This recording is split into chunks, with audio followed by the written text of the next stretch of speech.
नमस्कार। आकाशवाणी जयपुर अजमेर से प्रस्तुत है प्रादेशिक समाचार।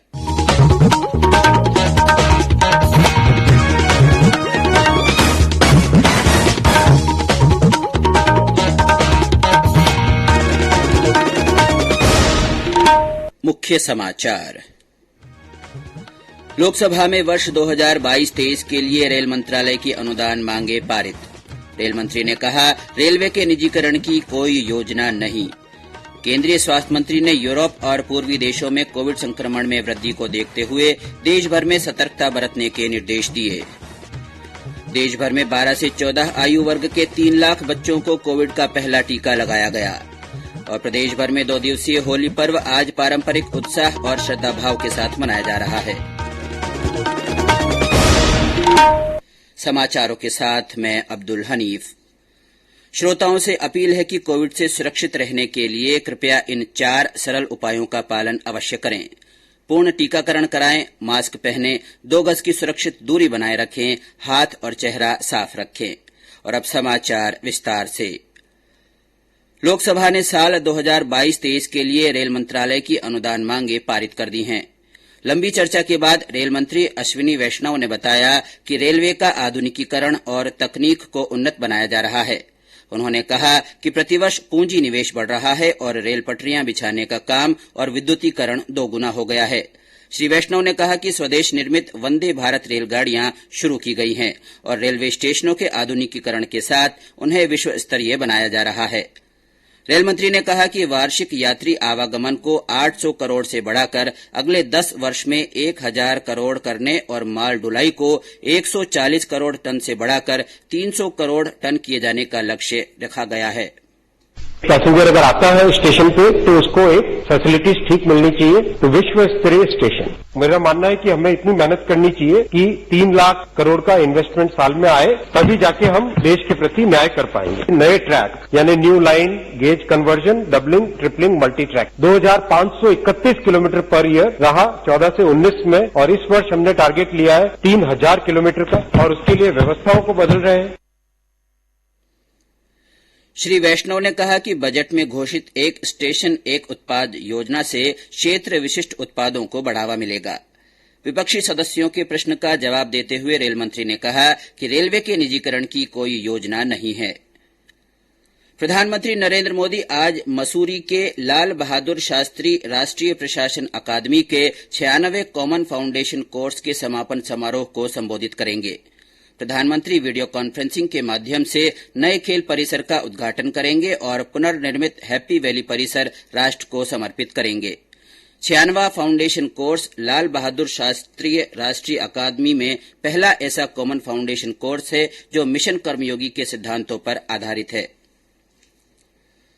केंद्रीय स्वास्थ्य मंत्री मनसुख मांडविया ने अधिकारियों को निर्देश दिया है कि वे यूरोप और पूर्वी एशिया के कुछ देशों में कोविड संक्रमण में वृद्धि को देखते हुए देश भर में अधिक सतर्कता बरतें, निगरानी बनाए रखें और जेनोमिक सीक्वेंसिंग का कड़ाई से पालन करें। स्वास्थ्य मंत्री एक उच्च स्तरीय बैठक की अध्यक्षता कर रहे थे। चीन, दक्षिण कोरिया, हांगकांग, वियतनाम, सिंगापुर और यूरोप के कुछ देशों में कोविड संक्रमण में वृद्धि हो रही है। चीन में लगभग 1 करोड़ लोगों को लॉकडाउन में रखा गया है। प्रदेश में कल कोरोना संक्रमण के 70 नए मामले सामने आए। जयपुर जिले में 20, राजसमंद में 9, जोधपुर में 8 और शेष जिलों में 6 से कम मामले दर्ज किए गए। 15 जिलों अजमेर, बाड़मेर, भरतपुर, भीलवाड़ा, बूंदी, चित्तौड़गढ़, धौलपुर, डूंगरपुर, जैसलमेर, झालावाड़, झुंझुनू, करौली, कोटा, पाली और प्रतापगढ़ में कोई नया संक्रमित नहीं मिला। कल इस बीमारी से 152 लोग ठीक हुए। राजस्थान पर्यटन विकास निगम शाही ट्रेन पैलेस ऑन व्हील्स को जल्दी ही शुरू करेगा। निगम के अध्यक्ष धर्मेंद्र राठौड़ ने बताया कि कोरोना महामारी के कारण बंद हुई शाही ट्रेन को फिर से शुरू किया जाएगा। अत्याधुनिक सुख सुविधाओं से सज्जित ये शाही ट्रेन सैलानियों को 1 सप्ताह तक यात्रा करवाती है। ये समाचार आकाशवाणी जयपुर अजमेर से प्रसारित किए जा रहे हैं। इन समाचारों को आप हमारी वेबसाइट newsonair.gov.in पर राजस्थानी में भी पढ़ सकते हैं। समाचारों के ऑडियो बुलेटिन भी वेबसाइट पर उपलब्ध हैं। वेबसाइट पर सोशल मीडिया अकाउंट के माध्यम से ताजा जानकारी प्राप्त कर सकते हैं। समाचार अभी और भी हैं, उससे पहले ये संदेश। बात ये समझो बहना भाई,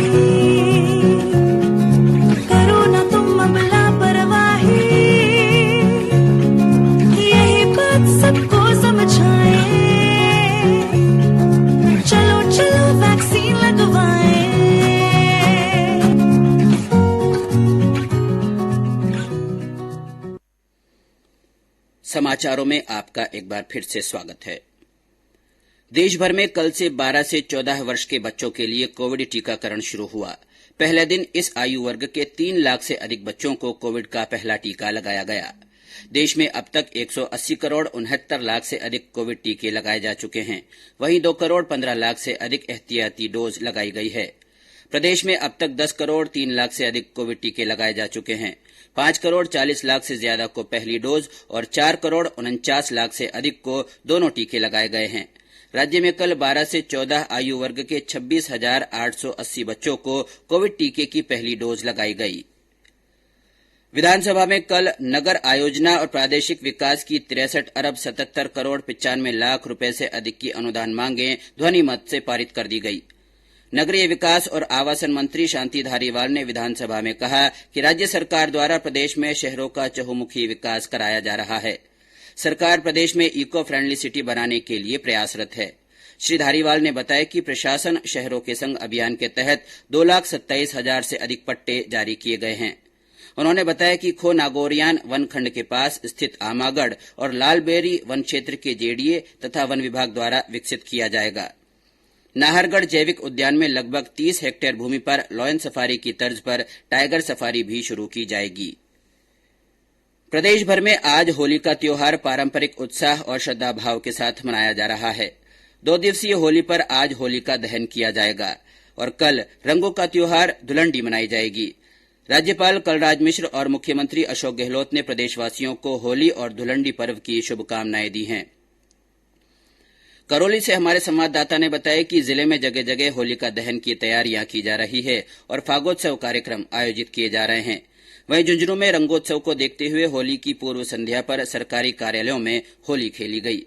होली पर्व को देखते हुए सवाईमाधोपुर जिला कलेक्टर और बूंदी में पुलिस अधीक्षक ने कानून और शांति व्यवस्थाएं बनाए रखने के लिए लोगों से अपील की है। बीकानेर के धरणीधर मैदान में फागणिया फुटबॉल खेला गया। इस दौरान विश्व प्रसिद्ध हस्तियों के स्वांग रचकर खिलाड़ी हंसी ठिठोली करते नजर आए। इस अवसर पर संभागीय आयुक्त नीरज के पवन ने कहा कि हास्य, व्यंग, उल्लास, उमंग और ऊर्जा के इस त्योहार पर बीकानेर की परंपरा अपने आप में अलग अंदाज रखती है। बीकानेर में रंगों का पर्व होली अपने परवान पर है। यहाँ लोक नाट्य रम्मत के आयोजन किए जा रहे हैं। बीकानेर से हमारे संवाददाता ने बताया कि गली मोहल्लों में स्वांग रचे लोग चंग की थाप पर नाचते गाते नजर आ रहे हैं। लोक नाट्य रम्मतें जहां रात रात भर शहर के विभिन्न मोहल्लों में खेली जा रही है, वहीं देर रात तक विचित्र स्वांग रचे और चंग की थाप पर नाचते गाते लोग हर जगह नजर आ रहे हैं। कल समसामयिक फुटबॉल मैच खेला गया जो अपने आप में रोचक था। वहीं 2 समुदाय विशेष का खेले जाने वाला डोलची मार खेल भी कल खेला गया, जिसमें सदियों पुरानी इस स्नेह परंपरा को साकार करते सैकड़ों की तादाद में पुरुष, महिलाएं, बच्चों ने डोलची मार खेल का लुत्फ उठाया। वहीं होली के दिन डोरी तोड़ने की रस्म भी अपने आप में अनूठी रहेगी। मोहम्मद रफीक पठान, आकाशवाणी समाचार, बीकानेर। प्रदेश में ज्यादातर जगहों पर तापमान में बढ़ोतरी से गर्मी का असर बढ़ गया है। मौसम विभाग के अनुसार पिछले 24 घंटों में सबसे ज्यादा 42.9 डिग्री सेल्सियस तापमान बाड़मेर में दर्ज किया गया, जो औसत से 7.5 डिग्री अधिक है। विभाग ने बताया कि अगले 48 घंटों के दौरान तापमान में विशेष परिवर्तन नहीं होगा। 19 मार्च से तापमान में हल्की गिरावट होने से अधिकतम तापमान 40 डिग्री से नीचे दर्ज होने की संभावना है और राज्य में चल रही हीट वेव के दौर से राहत मिलने के आसार हैं। प्रधानमंत्री नरेंद्र मोदी 27 मार्च को आकाशवाणी से मन की बात कार्यक्रम में अपने विचार साझा करेंगे। मासिक रेडियो कार्यक्रम की यह 87वीं कड़ी होगी। कार्यक्रम के लिए प्रधानमंत्री ने देश के नागरिकों से उनके विचार और सुझाव आमंत्रित किए हैं। और अब अंत में मुख्य समाचार एक बार फिर। लोकसभा में वर्ष 2022-23 के लिए रेल मंत्रालय की अनुदान मांगे पारित हुई। रेल मंत्री ने कहा है कि रेलवे के निजीकरण की कोई योजना नहीं है। केंद्रीय स्वास्थ्य मंत्री ने यूरोप और पूर्वी देशों में कोविड संक्रमण में वृद्धि को देखते हुए देश भर में सतर्कता बरतने के निर्देश दिए हैं। देश भर में 12 से 14 आयु वर्ग के 3 लाख बच्चों को कोविड का पहला टीका लगाया गया है। और प्रदेश भर में 2 दिवसीय होली पर्व आज पारंपरिक उत्साह और श्रद्धा भाव के साथ मनाया जा रहा है। इसी के साथ प्रादेशिक समाचार बुलेटिन समाप्त हुआ। नमस्कार।